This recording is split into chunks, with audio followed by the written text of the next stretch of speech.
Ça fait plusieurs années que je possède la Osmo Pocket 3 et je peux compter le nombre de vidéos et de vlogs que j'ai sortis en utilisant cette caméra sur les doigts d'une main.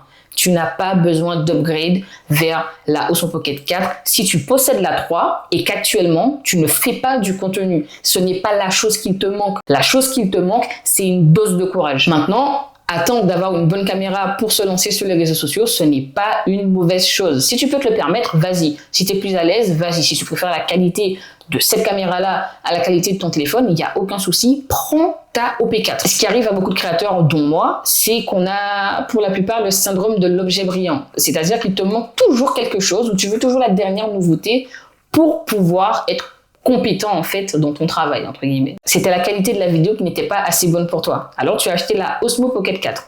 Ok. Mais maintenant c'est l'audio qui ne te plaît pas. Alors tu achètes des micros. Et puis au final tu te rends compte que ok, on t'entend bien, la qualité elle est bien, mais on te voit pas bien. Tu achètes des lights.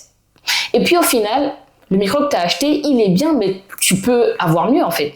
Tu as vu une vidéo qui t'a été recommandée par un top créateur que tu adores. Et puis le micro qu'il a, tu regardes, tu aimes bien le son, tu veux le même micro, alors tu achètes le même micro. Et puis finalement, les lumières que tu as achetées, c'est pas les meilleures. Tu es tombé sur une autre vidéo d'un créateur, lui, il est calé dans ce qu'il dit, il te faut les Amaran, je sais pas quoi, donc tu achètes de nouvelles lights. Et puis finalement, en vrai, tu as beau avoir tout ce matériel, mais tu n'aimes pas ton background. Donc tu te mets à acheter des meubles, des trucs à mettre en fond, des trucs comme ça. Et au final, tu finis par te cacher derrière ce manque, entre guillemets, de choses. Alors que la vérité, c'est que tu n'as pas forcément besoin de tout ça. Alors oui, il faut une bonne qualité d'image, il faut surtout un bon son, et il faut que tu sois bien éclairé, il n'y a pas de souci.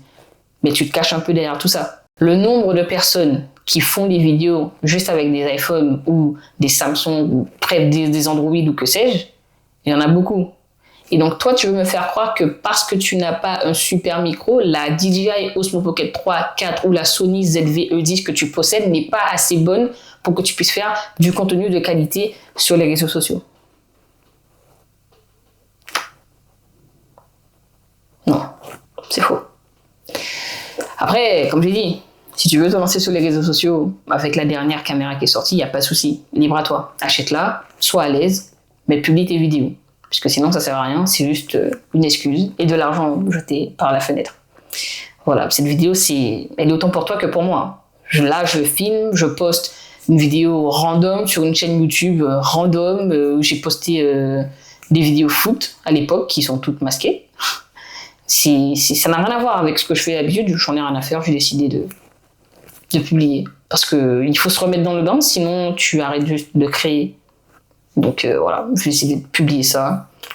Et s'il y a une personne qui voit la vidéo, c'est cool. S'il y a une personne avec qui ça résonne, tant mieux. Mais sinon, je serais juste contente. Déjà, si tu vois cette vidéo, c'est que j'ai fait mon montage. Et dans tous les cas, je serais contente d'avoir fait le montage. Et je serais contente de publier. Donc c'est cool. Voilà.